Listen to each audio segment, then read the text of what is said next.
Alright folks, welcome to this video where we're actually in the city of Dundee. Normally on my videos I'm in the middle of the wild countryside, but today we've actually come to look at this Claypotts Castle, and it lies within the land of Dundee, Scotland. Shout out all the Dundee viewers on the channel, and just look at the character of this ancient Scottish castle, and it's just in an area you wouldn't even expect there to be a castle. So let's go and have a look.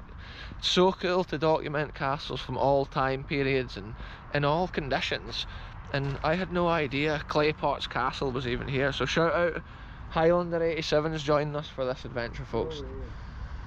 Wow, what does it say? Bonnie Dundee inherited this castle. 1653, folks. The boy inherited this castle, so that shows it was even older. Look, 1500's. Aye, 1590 it was a bustling tower house. Yeah, this was built in the 1500's, this place, folks. So just imagine that, when these stones were laid, that ancient time in Scottish history. And kind of what I love, the way it's round on the tower and then that square building's on the top, or the square section, and it's kind of off centre. The way they've built it, it's got so much character. Wow, let's take a look, folks. Look at these genuine arrow slots that at one time obviously they used to shoot out when they were defending the castle. Here's one here. Look at the door. Maybe no original in the 1500's, but still an ancient door, and they do. It would have been the coat of arms up there. Wow, look, there's one of the firing slots. Yeah, above the door, the coat of arms. These windows as well, obviously put in. Whoa, I nearly fell over. See, they would have had metal bars in the windows, similar to what we saw at recent places like Invermark Castle and stuff. And look how the tower turret is actually missing off the corner.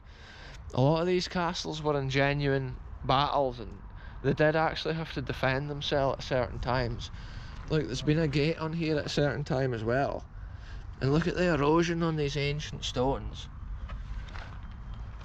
Yeah, there's like a rung here, maybe for an old lantern or whatever back in the day. This corner tower's been completely destroyed. At one time it's been a complete part of that room, and then they've changed the further up bit and they've gotten rid of this corner. Wow, what a sight. I'm not sure if anybody actually lives in it or what the deal is, folks, but it says on that sign there that the castle grounds is open, so we'll have a look. Look at the square tower as well here on the end of the round structure. Look, there's been a window or whatever built, or for some reason there's like a section of stones there, maybe for strength. Potentially another lookout or a defensive hole up there. Wow. Oh aye, that's interesting. See, where would the original door may not have been down at the lower level. Wow, this is interesting, folks. I love the shape of this, it's so incredible. Look at the stone up there, the way they've carved that square through it. The actual craftsmanship that takes is just incredible. This castle's been restored, I believe, in the 1800's or thereabouts, maybe the 1900's, because look, originally it's been devastated. The corner towers have been blown completely off it. They're absolutely gone, and it's mad to think of that. Wild history. The interesting thing, the windows are all different shapes and sizes. Often the bigger windows were put in at later times. Why are those diamond shapes there? Oh look, that's the reason that this is cut out. It's defensive, so you could still fire your arrow, which makes me think that this is the original ground height. That makes me think the toilet's just up here. Oh aye, this could be the sewage pipe coming out. And that will be the original foundation stones there, the big ones.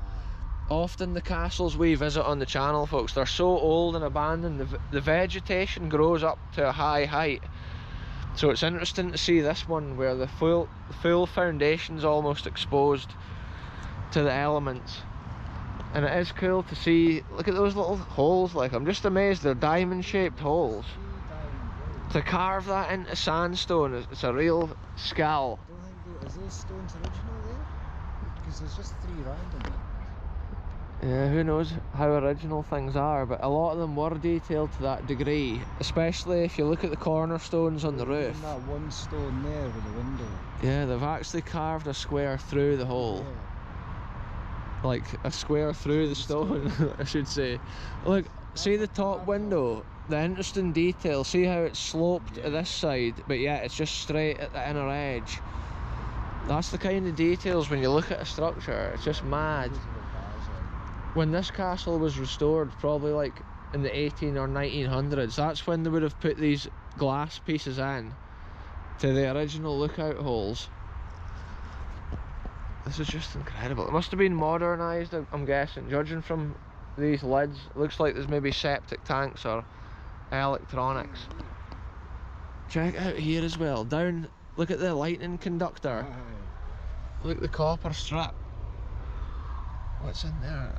Oh aye. Could be a ventilation hole or maybe an original defensive hole. See, the interesting thing, folks, a lot of old buildings before the days of the lightning conductor, like what we see here, it obviously earths a building in the event of a lightning strike, but before that happened, before that was put on buildings, they used to often get burnt to the ground by lightning. Sometimes a lot of Scottish castles got destroyed from lightning, and even big mansion houses, they got set on fire, or the rocks and stones get blown apart. But that is interesting to see. There's often details of this building. I'm guessing they were destroyed at a certain time. The way the corner towers are, you can just see a scar of that old masonry work, and it is grand the way the windows are shaped up there. It's been cool. It's something different on the channel, folks, and we do love documenting history from all times. Castles is one of my favourite things. It's pretty much well kept, I believe. It's no what you would say as like abandoned, but it's amazing just to see. It's a 1500s castle, renovated to its former glory. Apart from having metal bars and stuff on the window, it just looks absolutely original. And that's almost how you would have imagined rolling up to this castle back in the day. A foggy night, maybe horseback. The guard would be waiting. We probably, I don't even know what they would have had for weapons back then, but it would have been crude swords and stuff like that for sure. Arrows and spears. And yeah, wow, I love seeing each individual stone, the way they built things back then. And look, here's a cross-sectional reference, an illustration, folks. You can see like the old kitchen and stuff down here at the bottom corner. Super interesting. I love seeing and getting an idea of what may have gone on in these places. Look, that must be like the kitchen fire. We saw that. This must be the servants' quarters. Recently, we were at the castle down at, what was that castle at Aberlemno called? Oh, Flemington Castle, folks, and we saw a very similar kitchen to this. Yeah. And it just shows that was a castle from a similar era. Look at it here. Shows there's like a farm yard in the area, which is now the house is. Wow. And that is 1847. Oh, it was lived in by farm labourers. 1926 it passes into state care. And in the 1960s, derelict farm buildings near the castle are demolished and replaced with modern housing. So there you go, that shows this was a wee farm and then the castle was here, and that's what we see often, we Scottish castles.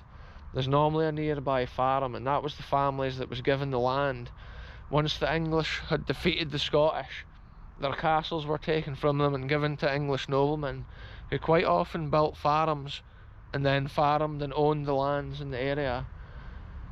And yeah, it's crazy that there's a castle like this in the city here of Dundee, and it's history that gets driven past every day and hardly seen. So it's cool on this channel just to document everything, and this is just magical. Big chimney stacks. It's crazy how many fires and cooking ranges and stuff, like the amount of chimneys you needed back originally was just mad. And probably the amount of firewood and coal and stuff that was burnt back in the days as well was just incredible. So this is like the history that I was saying a minute ago about the rich noblemen, folks. Look, in 1247 Alexander II confirms the lands of Claypotts in possession of Linders Abbey, which you can't really be seen because what it's meant to be there, it's quite faded, eh? And then look, in the early 1500s, it's already a castle. Gilbert and John Strachan are pardoned for horse rustling. John Strachan Inlay Claypotts is confirmed as tenant. So that's like a French name right there, French heritage. And then the interesting thing, in 1653, John Graham of Claverhouse, later known as Bonnie Dundee, inherits Claypotts. So there we are, folks, another Scottish castle documented on the channel, seeing what's left, and also documenting how the land around it has changed from the days of being a farm in the 1800s, probably a thriving farm like agricultural area here, and then being turned in to the city of Dundee as Dundee keeps expanding and progressing into the wild lands around it. Agricultural land becomes city streets, and that's what we can see here with Claypotts Castle. 1569. Oh, there's a 1569 inscription there on the end stone of the roof. Wow, what a scene, folks. Anyway, we're going to end this one here, folks. Thanks very much for watching an ancient 1500s castle documented here on the channel. Goodbye from me, goodbye from Highlander87. Check him out on YouTube, and we'll be back soon with the next scene wherever we end up going.